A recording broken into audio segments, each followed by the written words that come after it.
한국에 3년 만에 방문입니다. 3주 동안 있다가 내일 아침에 다시 인천공항을 통해서 카자흐스탄으로 돌아가게 됩니다. 3년간 여러분들 계속해서 기도해 주시고 또 헌금해 주시고 또 관심 가져주시고 단기팀 파송해 주셔서 여러분들께 감사 인사드립니다.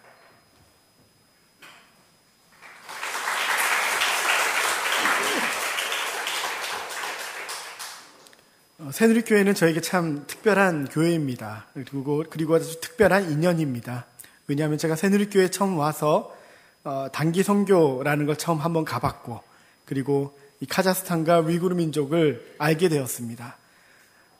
그리고 제가 단기 선교사로 또 파송되었고, 장기 선교사로 새누리교회를 통해서 파송되었고, 또 지금의 제 아내인 강명자 선교사도 이 새누리교회에 사실상 제가 인연을 맺었기 때문에 지금 만날 수 있게 되었습니다. 그래서 여러분들께 참 감사드리고, 특별히 새누리교회가 저에게 굉장히 특별한 마음에 늘 있는 것을 여러분들께 말씀드리고 싶었습니다. 사실 작년 말에 이병규 목사님께서 돌아가셨을 때 정말 다시 오고 싶었습니다. 와서 마지막 순간 좀 함께하고 또 여러분들과도 함께 좀 슬픔을 누리고 싶었는데 그러지 못한 것이 저에게 너무 어려움이 됐고 참 마음에 아쉬움이 남습니다. 그렇지만 저곳 카자흐스탄 땅에서 우리 샤틀릿 교회와 위구르 성도들과 함께 시간을 보내면서 이병규 목사님 참 그 삶을 묵상하면서 또 우리도 그렇게 정말 예수님을 따르는 삶을 살겠노라고 함께 묵상하며 그렇게 시간을 보냈습니다. 3년 만에 한국에 오니까 얼마나 참 대한민국이 이렇게 아름다운지 모르겠습니다. 이렇게 참 아름다운 땅을 우리 한민족이 주신 하나님께 감사를 드립니다. 저는 교회가 하나님께서 세우신 영혼의 병원이라고 믿습니다. 저희 교회 샤틀릭에 이제 27세 정도 되는 청년이 하나 있습니다. 엄마가 교회 개척 멤버라서 아주 헌신된 자매인데요. 그렇지만 아들은 아주 골칫거리입니다. 어릴 때부터 가정에서 많은 상처를 받고 자랐고 아버지 없이 자랐기 때문에 굉장히 큰 어려움 속에서 자랐습니다. 그 아이의 이름이 라밀이라는 친구인데요. 혹시 카자흐스탄을 한번 방문하셨던 분들은 잘 아시는 이름일 것입니다. 저희가 가정 모임을 할 때나 주일 예배를 할 때도 이 아이는 어릴 때부터 와서 예배를 방해하고 또 조금 커서는 술을 먹고 와서 깽판을 벌여놓고 예배를 뒤집어 놓고 가곤 했습니다. 그런데 또 이런 아이가 그러니까 뭐 변하든지 아니면 좀 오지 말든지 교회에 이렇게 해야 되는데 10년 넘게 변하지도 않고 그렇다고 매주마다 예배에 늘 참석하고 깽판을 치고 그러니까 정말로 우리에게 고민이 되고 참 기도 제목이었어요. 또 새누리교회에서 단기팀 올 때마다 10년 동안 이 아이를 위해서 많은 분들이 특별히 이 아이를 위해서 기도를 많이 해주셨죠. 참 이 아이가 언제 변하나, 이 망나니 같은 녀석. 우리가 참 많이 고민을 했는데요. 어느 날 이 친구가 여자친구를 데리고 와서 결혼을 하겠다는 거예요. 택시에서 동석을 했다가 딱 보니까 앞에 앉아있는 그 여자아이가 너무 예쁜 거예요. 그래가지고 바로 그냥 폰번호를 따서 사귀어서 동거 시작하고 그렇게 결혼을 해버린 거예요. 그러니 이제 이 아이를 교회에 데려와야 되지 않겠습니까? 이 아이는, 라밀은 어릴 때부터 계속해서 교회에서 자랐으니까. 정말 놀라운 건요. 그 여자애가 이 청년 라밀보다 더 엉망이에요. 하고 싶은 말 다 하고요. 성질도 그냥 대단하고요. 이 젊은 20살짜리 여자애가 어른 뭐 할 거 없이 그냥 그렇습니다. 그러니까 이게 엉망 플러스 엉망, 1 플러스 1 끼워드립니다. 이것도 아니고 정말 저희 참 고민을 많이 했어요. 우리는 정말 방법이 없다. 노답이다. 생각했는데 하나님은 답이 있으시더라고요. 이 남자애도 자기 여자친구를 교회에 데려와 보니까 부끄러운 거예요. 사실 뭐 예배를 방해하고 사람들 이렇게 나눌 때마다 이렇게 손가락질하고 퍼부어대는 거, 뭐 이런 것들 사실 자기가 하던 일이거든요. 근데 이 자기 여자친구가 와서 제 3자 입장에서 그걸 보니까 이 여자애가 부끄러운 거예요. 그런데 너무 감사한 게 같이 깽판을 치면 정말 난리가 날 텐데 이 라밀이 변하기 시작했어요. 어떻게 변하기 시작했냐면 이 자기 여자친구를 좀 이렇게 잘 적응시켜주고 교회에 잘 가르쳐야 되겠다고 마음을 먹은 거예요. 그래서 생전 안 하던 기도하는 척을 하질 않나, 뭐 찬양하는 척을 하질 않나, 그렇게 의젓해지더니 나중에는 찬양하는 척 찬양을 하더라고요. 예배하고 기도하는 척 하다가 기도하더라고요. 이게 이 아내가 정상인 사람이 되도록 도와야겠다고 생각을 한 거죠. 근데 뭐 여전히 자기 아내는 이렇게 여전히 말썽을 부렸지만 또 목장 모임이 될 때마다 늘 이제 긴장이 되는 거예요. 이 아이가 와서 또 언제 이렇게 어떤 말이 또 튀어나올까? 어떤 돌발 행동을 할까? 그런데 또 여기 목장 모임에는 목자가 있잖아요. 착한 목자, 우리 귀젤이라는 자매가 있는데요. 여러분들 보내주신 헌금으로 대학도 대학원도 미술대학을 졸업하고 지금 신학교 졸업했고요. 이제 2016년에 우리 중국 신장에 단기 선교사를 2년 동안 헌신해서 가게 될 자매예요. 그런데 이 자매가 지금 그 목장의 목자예요. 엄청나게 섬겨준 거예요. 그러니까 무슨 말을 해도 다 받아주고 참아주고 옆에서 옆 사람이랑 싸우면 가서 말려주고 화해시켜주고 문제 생겼다면 달려가고 그렇게 몇 달이 지났어요. 어떻게 됐겠습니까? 할렐루야, 하나님께서 일하셨어요. 이 형제 자매가 점점점 변하기 시작하더니 작년인가요? 침례를 받았고요. 13주나 되는 성경 공부도 마쳤어요. 그리고 이들에 속해 있는 이 목장이 이제 사람 수가 많아져가지고 곧 올 여름에 아마 분가를 하게 될 것 같아요. 2개 목장으로 다시 나눠져서 또 새로운 영혼들을 찾는 그런 목장으로 될 것 같은데 그 새로운 목장의 목자 후보로 지금 이 부부가 지금 거론되고 있어요. 사람들한테서. 얼마나 참 하나님의 놀라운 일입니까? 한 영혼 돌아올 때 천국에서 참 이렇게 놀라운 주님의 기쁨이 있다고 했는데, 기쁨의 잔치가 있다고 했는데, 이 두 부부가 쌍으로 돌아왔습니다. 하나님께 영광의 박수 올려드리겠습니다.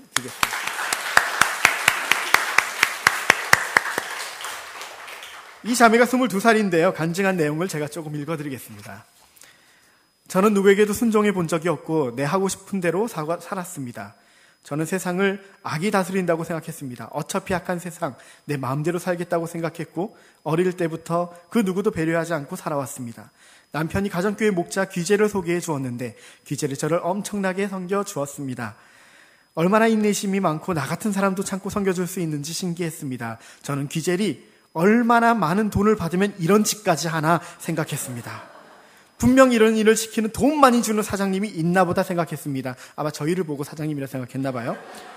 저는 제 남편에게 참 감사합니다. 이렇게 친절한 사람들을 알게 해주었고 새로운 세상을 보게 되었습니다. 저는 이번에 예수님을 영접하고 과거에 부모님과 어른들에게 불순종하고 여동생을 괴롭힌 것을 회개했습니다. 왜 내가 그렇게 살았는지 후회가 됩니다. 저는 이제 생명의 길을 선택했고요. 제가 계속 변화되고 있는 것을 여러분들이 보고 계십니다. 하나님께 감사드립니다. 할렐루야. 눈물을 줄줄 흘리면서 코가 빨개져가지고 이 간증을 하는데요. 우리가 다 함께 눈물이 그렁그렁 맺혀서 참 은혜스러운 그런 시간들 우리가 보냈습니다. 주님 하시는 일이 이렇게 놀랍더라고요.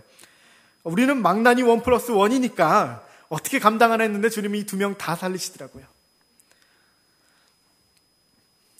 우리 새누리교회에도 우리 참 한 영혼 한 영혼 담당하고 계시는 주일학교 교사들, 또 목자들, 또 영혼 구원을 위해서 발버둥 치고 계시는, 또 전도하기 위해서 오늘도 계속 수고하시는 성도님들 계신 줄 믿습니다. 한 영혼을 위해 산다는 것이 이렇게 참 값진 것인 것 같습니다. 여러분들의 사역과 헌신이 그 사역과 헌신으로 인해서 정말로 한 영혼 한 영혼이 주님 앞에 돌아오게 될 것입니다. 한 영혼 한 영혼에게 드리는 그 시간들, 그 일들로 인해서 그들이 삶의 의미를 찾게 될 것입니다. 그러니 혹 지금 사역하시는데 힘드시거나 쳇바퀴 도는 듯, 그렇게 섬김의 열매를 못 보고 계신 분들이 있다면 격려 받으시기 바랍니다. 하나님께서 정말로 원하시는 일이고요. 정말로 기뻐하시는 일입니다. 한 영혼을 위해서 헌신하고 사시는 새누리 성도님들 되시기 바랍니다. 오늘 본문 말씀은요, 우리가 잘 알고 심지어는 예수님 믿지 않는 사람들조차도 비유로 쓰고 있는 이른 양의 비유입니다. 이 비유에 나타난 하나님의 마음, 또 아버지의 마음을 지난 겨울 저희가 깊이 공감할 수 있는 사건이 일어났어요. 우리 교회 목자 중에 40대 드디어 남자 목자 부부가 섰어요. 그 목자에게 3명의 딸이 있는데요. 12살, 16살, 그리고 19살 딸들이 있습니다.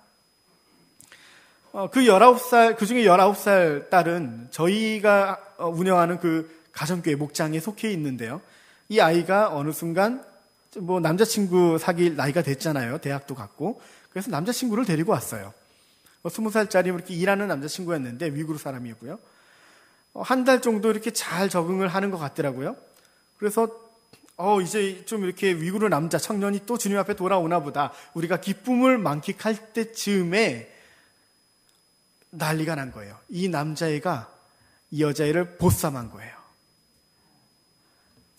한국에도 예전에 보쌈이 있었죠. 위구르는 아직도 지금도 보쌈이 굉장히 공연하게 일어나고 있습니다.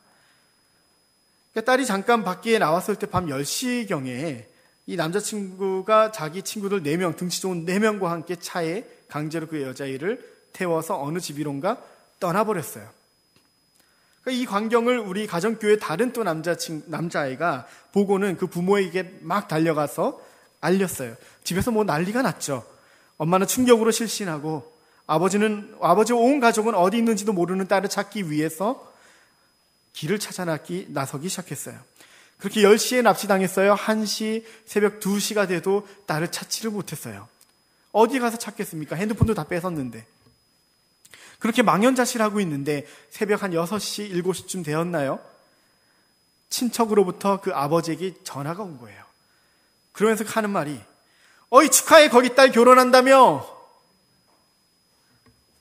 딸을 보쌈한 남자애가 그 형제와 또 부모들에게 다 알린 거죠. 엄마 아빠 제가 오늘 그 여자 데려왔어요. 저 결혼할 거예요. 그러니까 이제 이 가족과 친척들에게 축하해달라고 알리는 과정에서 위구르 사회가 워낙 좁다 보니까 이렇게 넘어가다가 결국 그 아버지 친척까지 귀가 들어온 거죠. 근데 이 아버지가 참 이게 얼마나 마음이 급하겠어요. 새벽 6시까지 못 찾았는데. 이 전화를 받았는데 이 아버지가 마음을 꾹 누르고 이렇게 대처했어요. 아 그래 고마워 내 딸이 시집 가지. 그런데 내 딸 지금 어디 있는지 혹시 아니? 역으로 추적을 해서요. 결국 딸이 어디 있는지 찾아낸 거예요. 한편 딸은 남자친구로부터 납치를 당해서 집에 갇혀서 하룻밤을 같이 보낼 것을 요구당했는데요. 근데 이 딸이 이제 막 예수님 믿고 대학도 가고 막 앞에 그 미래가 창창한 아이였기 때문에 또 그런 것에 대한 미래를 꿈꾸던 아이였기 때문에 그냥 이렇게 시집가서 자기 친구들처럼 결혼해서 살기를 원하지 않았던 거죠. 그래서 그걸 저항한다고 마침 거기 과도가 하나 있었나 봐요. 손목을 그어버렸네요. 그러니까 이 남자친구는 그걸 다시 뺏고 다시 지혈을 하고 또 시간이 조금 돼서 좀 경계가 허술해지면 또 한 번 긋고 또 다시 한번 저지당하고 그렇게 자기를 자해를 해가면서 그 시간들을 버티고 있었던 거예요. 아버지가 드디어 그 집에 도착했어요. 얼마나 화가 나고 분노 가운데 그 집에 찾아왔겠습니까? 드디어 그 집의 문을 열고 분노의 주먹으로 그 납치한 남자친구를 한번 때리고 자기의 딸의 손을 잡고 그 집을 나왔어요. 가자! 그때 그 딸이 이런 말을 했어요. 왜 이제 왔어요? 왜 이제 왔어요, 아빠? 내가 얼마나 기다렸는데.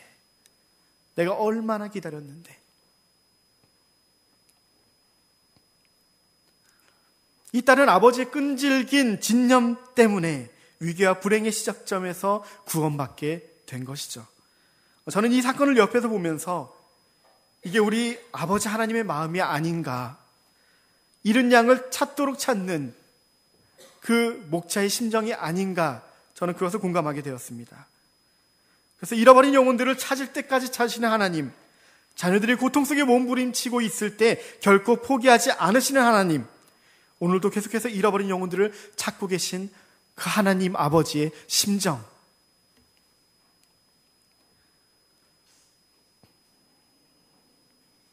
위구르 종은 99% 이상이 이슬람 종교를 믿고 있습니다. 1,500만 명 정도의 위구르인들이 전 세계에 있는데요. 그 중에서 예수님을 영접한 사람은 불과 0.001%밖에 되지 않습니다. 수치로 따지면 한 1,000명 정도 되고요. 그 1,000명이 모두 다 교회에 열심히 다니는 그런 신자들이 아니고요. 양육받고 있는 신자들이 아니에요. 예수님을 한 번이라도 영접한 사람들이 1,000명, 1,500명 된다는 얘기입니다. 그러면 아마 교회에 양육받고 있는 사람들, 그리고 교회에서 실질적으로 양육돼서 재생산의 그 역할을 하고 있는 사람들은 반의 반도 안 된다고 저희가 추정하고 있습니다. 그 0.001%의 그 신자들 중에 저희 위구르 샤틀릭 교회가 있습니다. 샤틀릭 교회는 지금도 또 다른 잃은 양 위구르를 찾기 위해서 고분분투하고 있고요. 복음에 대한 반응이 약하고 반응을 해도 바로 가족과 이웃들의 핍박과 박해 때문에 믿음이 뿌리 박기 전에 뽑혀져 버리는 열악한 환경 상황이지만, 그러나 여러분들의 기도로 우리는 지금도 잃어버린 양들을 찾고 있습니다. 그럼 언제까지 우리가 찾겠습니까? 찾을 때까지 찾아야 되지 않겠습니까? 아버지 하나님께서 포기하지 않으시니 저희도 포기할 수 없는 것입니다. 새누리교회가 지난 12년 동안 여름, 때로는 여름에, 때로는 겨울에 단기팀을 파송해 주셨습니다. 아마 우리 위구르 사람들도, 샤틀릭 교회도 여러분들의 그 단기 선교, 그 행적들을 보면서 예수님 믿으면 선교해야 되는 거구나, 교회는 선교해야 되는 거구나, 이렇게 아마 배운 것 같습니다. 그래서 자원이 부족하고 시간과 물질이 부족하여도 헌신해서 매년 단기 선교를 하는 교회로 저희는 자라나고 있습니다. 이제 30-40명 되는 작은 교회이지만 저희는 이 아버지의 뜻을 따라서 동족과 이웃 민족에게 선교하는 공동체가 되었습니다. 일단은 저희가 아까 영상에서 보셨듯이 우즈베키스탄과 키르기스탄의 우즈벡 민족, 키르기스 민족을 입양하여서 선교하고 있고요. 또 중국 신장에 매년 단기 선교를 가고 있습니다. 저희 교회는 비교적 가난한 사람들이 많은 교회입니다. 처음 교회가 개척될 때 미혼모와 과부들을 중심으로 구제하면서 생겨났던 교회이기 때문입니다. 우리 아줌마들이요, 아이 보고 이렇게 청소해가지고 한 달 꼬박 일해도요 200불에서 350불 정도 법니다. 하지만 그 나라 물가가 한국보다 조금 싸다 할지라도 이 정도 갖고 살기는 사실상 굉장히 어렵습니다. 그런데 열흘 동안 중국의 단기 선교를 가기 위해서는요 1인당 최소 400불 정도가 필요합니다. 자신의 한 달 월급을 넘어서는 이 돈을, 값을 지불하고 복음을 전하기 위해서 해외로 지금도 매년 가고 있는 것입니다. 가면 무엇을 합니까? 버스로 24시간, 또 기차 타면 36시간 타고 육로로 이동합니다. 그곳에 가서 가장 싼 숙소, 하루에 7불짜리, 그냥 수많은 침대들이 있고요. 2층 침대들이 있고 남자 여자 그냥 섞여서 같이 자는 여행객들을 위해서 준비된 그런 숙소에서 자는 거예요.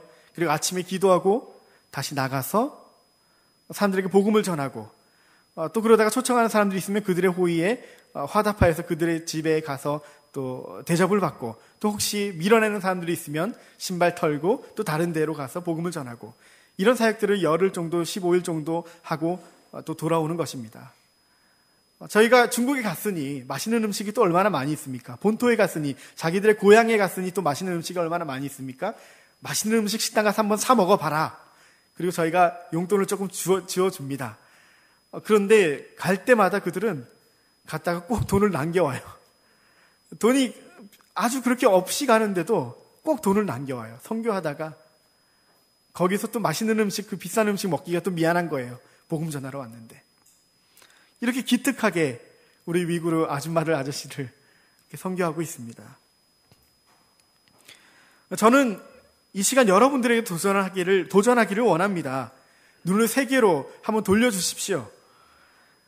이 세련된 연구단지뿐만 아니라 아직도 복음을 듣지 못해서 죽어가고 있는 그 사망의 황량한 땅에 있는 우리의 이웃 형제들에게 눈을 돌려보시기를 바랍니다. 여러분, 하나님의 마음을 우리가 깊이 알기를 다 원하시죠? 하나님의 마음이 있는 곳에 가보시면 주님의 마음을 더 깊이 알 수 있을 줄 믿습니다.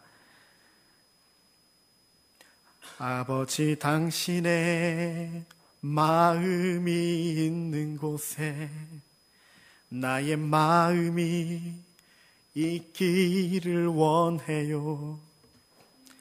아버지, 당신의 눈물이 고인 곳에 나의 눈물이 고이길 원해요. 아버지, 당신이 바라보는 영혼에게 나의 두 눈이 향하길 원해요. 아버지, 당신이 울고 있는 어두운 땅에 나의 두 발이 향하길 원해요.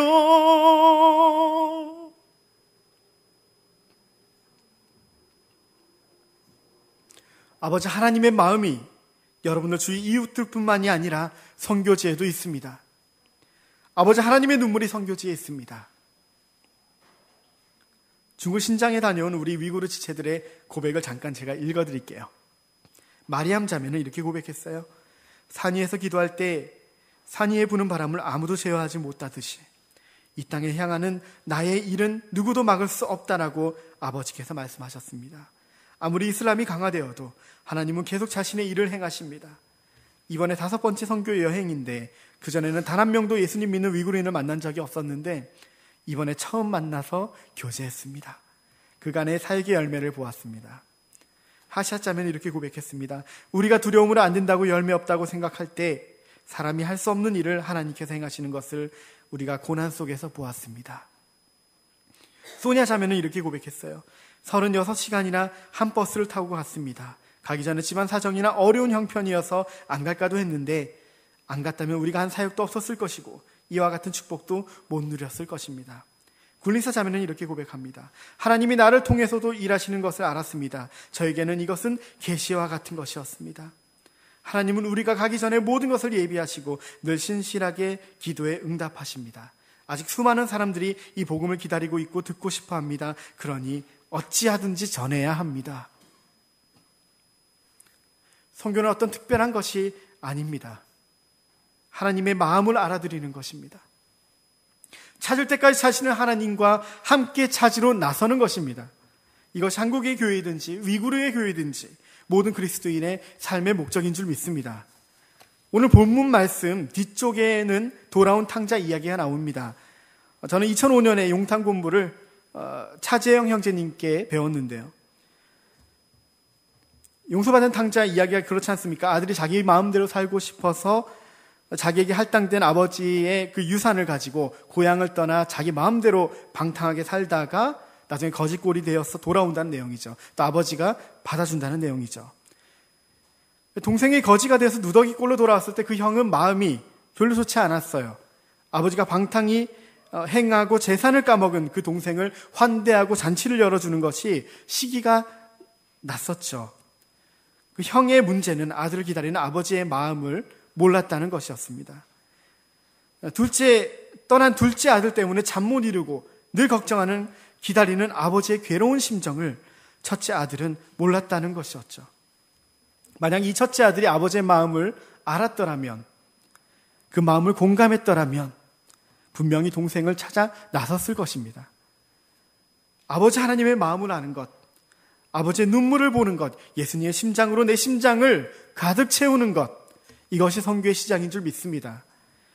선교는 선교사만 하는 게 아닙니다. 여러분과 같이 선교사를 위해 기도하고 후원하는 것 매우 중요합니다. 일주일 열흘 정도 단기 선교 가는 것도 선교의 매우 귀중한 사역입니다. 간혹 이렇게 생각하시는 분들 계실 수 있습니다. 선교지 가려면 차비만 100만 원인데 그 돈 쓸 바엔 차라리 선교지에 100만 원 헌금하고 말지. 저도 그렇게 생각했습니다. 그런데 선교지에 100만 원 보내는 것보다 더 중요한 거는요, 여러분들 직접 선교지 땅을 밟고 보고 듣고 느껴서 하나님의 마음을 아는 것이 더 중요하다고 믿습니다. 내가 가서 뭘 할 수 있겠어? 아니요. 일하러 오시는 게 아닙니다. 하나님 마음 알아들이러 오는 것입니다. 이 선교지의 방문이 여러분들의 세상을 보는 관점을 바꿔놓을 줄 믿습니다. 하나님 마음을 얼마나 아느냐가, 아버지 심정을 얼마나 헤아리느냐가 내가 어떻게 살지에 영향을 미친다고 저는 믿습니다.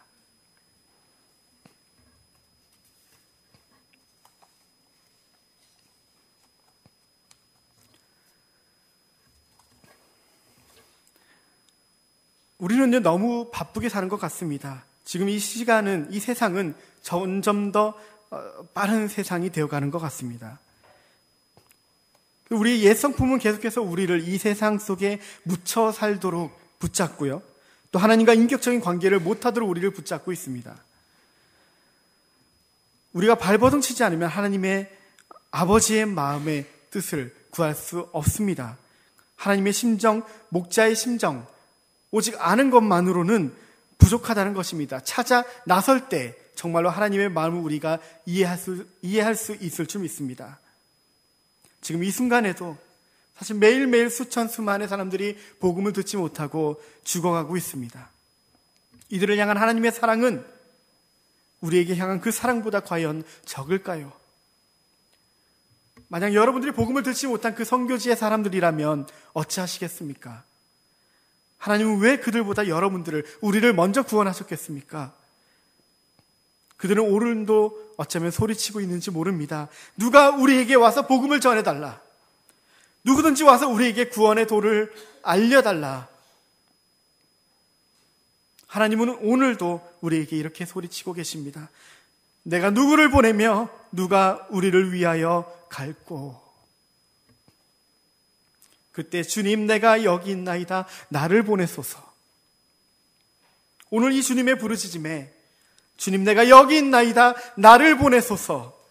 응답할 자가 누구입니까? 여러분들이 선교사를 또 선교지를 위해서 기도하실 때요, 정말 영혼들이 구원받습니다. 영혼들이 주님 앞에 돌아옵니다. 여러분들이 기도하실 때 그 열매들이 주님 앞에 돌아옵니다. 여러분들이 세계 각지 선교지로 보내는 그 헌금 때문에요, 정말 피땀 흘려서 수확해 보내는 그 헌금으로 인해서 선교사들이 지속적으로 선교지에서 사역할 수 있습니다. 그러므로 여러분들 격려 받으시고 계속해서 지금의 이 귀한 사역들 하시기를 바랍니다. 그렇지만 여러분들 선교지 방문하는 것은요, 일주일이든 열흘이든 더 귀한 일인 줄 믿습니다. 그것으로 여러분과 그 선교지를 향한 하나님의 뜻이 이루어지기 때문입니다. 지금 선교 주간이고요. 특별히 카작 단기팀 다음 주까지 마감이라고 하는데요. 여러분들 오시기를 제가 초청합니다. 여러분들을 12년 동안 무려 새누리교회에서 파송해 주셨어요. 단기 선교사도 파송해 주셨고요. 그리고 저를 장기 선교사로 또 파송해 주셨어요. 작년에 한 번 못 오셨어요. 올해 다시 한번 팀으로 와주시기를 제가 간곡히 요청합니다. 최근 한 10년, 8년 동안은 특별히 우리 젊은 청년들이 많이 왔는데요. 어른들 많이 와주시기를 바랍니다. 지금 우리 샤틀릭 교회는 지금 40대 사람들이 많이 있어요. 40대 신앙인들이 자기들보다 나이 많은 신앙인들을 못 봤어요. 자기들의 미래가 어떠한지를 못 봤어요. 여러분들 오셔서 정말로 어른 크리스찬들, 그리스도인이 정말로 이렇게 예수님 오래 믿어서 매일매일 예수님 그 길 따라가서 50대, 60대, 70대 되신 분들이 오셔서 보여주세요. 간증해 주세요. 우리 40대, 30대 위구르 장년들이 어떻게 변해야 될지, 또 어떤 모습이 될지 미래를 한번 보여주시는 그런 귀한 놀라운 사역들 오셔서 한번 해주시기를 제가 간곡히 요청을 드립니다. 오늘도 잃어버린 영혼들을 향해서 찾을 때까지 찾는 하나님의 마음을 알아드리고 그분과 함께 울고 또 그분과 함께 발걸음하는 사랑하는 새누리교회 성도들 되시기를 주님의 이름으로 축복합니다.